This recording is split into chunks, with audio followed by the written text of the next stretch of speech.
Hey, this is Tony from 6 String Corner, and today we're going to talk about 6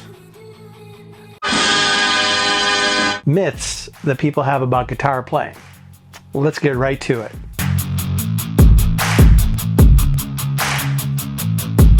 Okay, the first one is I get this a lot from people who are just getting started on guitar. And the question is it better to get started on acoustic or on electric guitar? Is it easier? Is it not? My answer is always this: it's whatever guitar is well made. You can start on acoustic or you can start on electric. It really doesn't matter. Now, you may have a preference, which is perfect. If you prefer acoustic guitar, get an acoustic guitar. If you prefer electric guitar, get an electric guitar with a little amp. You're good, as long as the guitar is somewhat well made. Now, if you're a beginner, you're probably going to not want to spend thousands of dollars on a guitar, but you can probably spend somewhere around $200-300 for something that's pretty good for you to get started with. Don't get something really super cheap and bad like a Walmart special. Sorry, Walmart. Get something that's really functional, plays well, notes sound clear, and you're good. So the answer is it doesn't really matter. Just get something that's good.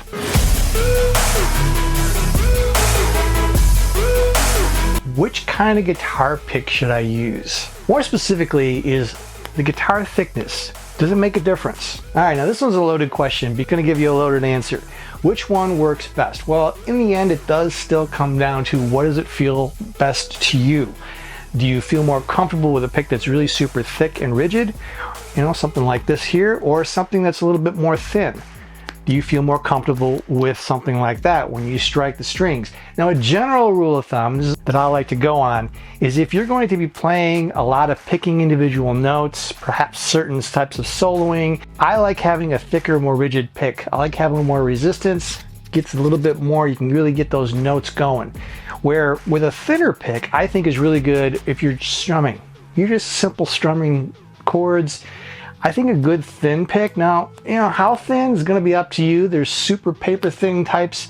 I don't personally like those. I like them. I like still a little bit of rigidity to it, but you know, just something that give a little bit more when you're doing your strumming, because you're going to be constantly moving that along with the rhythm of the song. But with a thick pick, well, you know, you're going to be sitting there playing notes, and who knows, you're going to probably be double picking or who knows what. So it's going to really, again, come down to your preference. Pick your poison.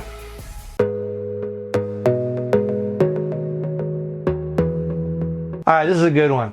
I get this a lot and I see it a lot, and I used to be guilty of this. The feeling is that I have to practice something like 8 hours a day, or insert whatever long time you can think of. I have to practice many hours a day in order to be a really good player. The answer to that, consistency and quality, is key. Is 8 hours enough? Well, I don't know. It depends on what you're putting into it. If you're just punching a clock and want to just put a certain amount of hours and just keep practicing and not really putting a lot of quality into your practice, it's not going to be that great. You could theoretically practice for 15 minutes, 20 minutes a day, half hour, and put really good quality into it, like really intently working on a scale, working on this part to that song. That is what's more key, and that's what's going to make you good, not just practicing for 8 hours a day locked in your room. Now, if you had 8 hours to spare and you're putting quality time for that full 8 hours, then that's fine, as long as quality and you're being consistent in your practice. That's generally what I see when I practice myself, and when I see this in students. So quality and consistency is much more important than hours and time. What are you going to get out of it? What are you looking for? String gauge makes a difference in my playing. I don't know about that one.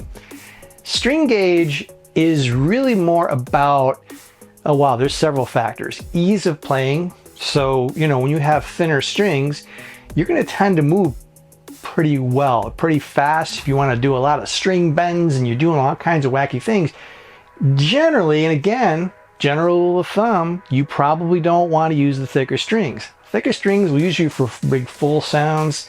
I would see them on blues players, jazz players. Now, like I just said, and you might see the theme here, it's not always true. Some great players use really thick strings. Some great players use really thin strings. It's just a matter of personal preference, and over time, especially if you're a beginner, you're going to figure it out as you move along what feels most comfortable. Personally, for me, I use a hybrid gauge. I use a set of 9-gauge strings for the top 3, and I use a set of 10-gauge strings for the lower 3. That's just what works for me. But it took me some time to figure that out. Now, I will say on acoustic versus electric, that could be also a difference. I think with the acoustic guitar, for me, I like seeing acoustics heavier gauge, a more of a full sound. You're going to tend to be strumming. If you are soloing, it's not going to be usually like metal riffs and stuff like that. It could be, but generally speaking, you're going to want a more full sound with that acoustic. Whereas with electric, if you're going to be shredding, you might want to go with slightly thinner strings. But again, it's going to be your choice, and especially if you're a beginner, give it time. You have an instructor guide you through. Try to figure out which one feels best to me on my fingers when I'm playing with the style that I'm playing. I used to be guilty of this. I have to play fast and I gotta shred in order to be a really great player. I used to think that all the time. In fact, when I was younger, back in my high school days, and I'm playing, the only good players, the only good music was metal, and that's all I would do is play fast. And I listened to tapes of me, believe it or not, from 40 years ago.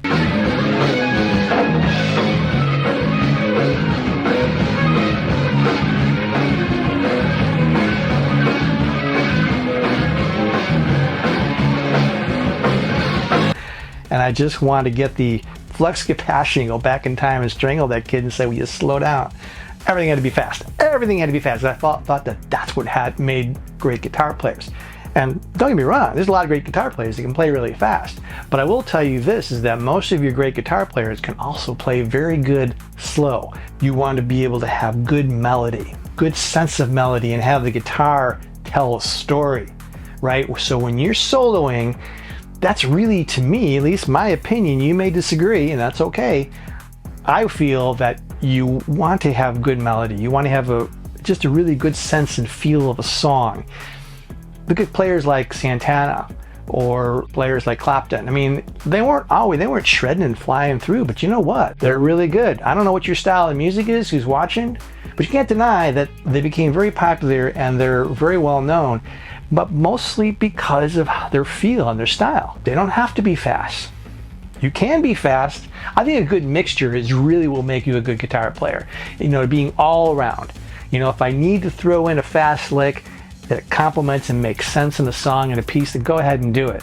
But as far as playing fast, I don't think that's a prerequisite for you being great.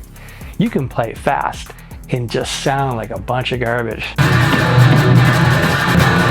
Ask me how I know that. You don't need to be playing fast. It could be part of your entire arsenal.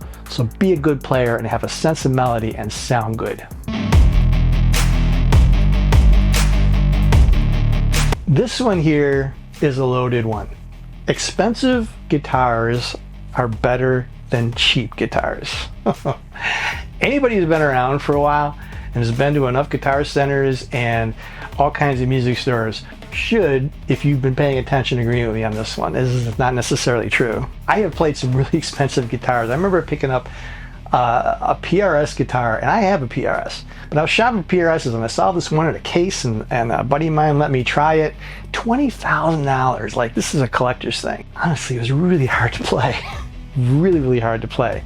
But then again, I've picked up some Squier Strats that were like $300. They actually played pretty decent. I know, Squier Strats.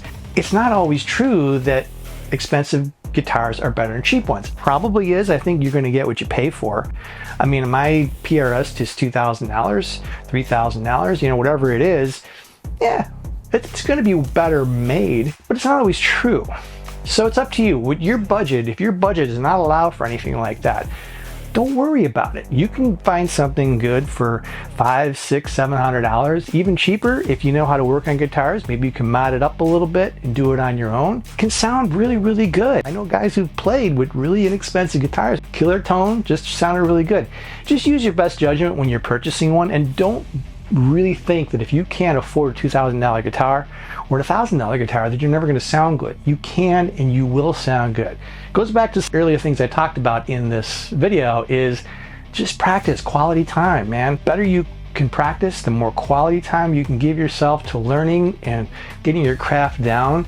And then also, how you're sounding, how's your guitar sound? Those things matter, all right? They really do. And you might have caught a little theme here, right? What works best for you? Because ultimately, you're going to be the one that's going to decide if any of these things work well for you. But don't put yourself in a box and say, it must be this or I will stink. Work with what you have. Hey, thanks a lot for watching. Don't forget to like and subscribe to the video, and be sure to check out my guitar finger gymnastics class down below. It's free, and also the 16 corner tab library. We don't have any songs here, but go ahead and check that out as well. And so you got all kinds of songs that you have you can play along to. All right, thanks a lot for watching, and rock on.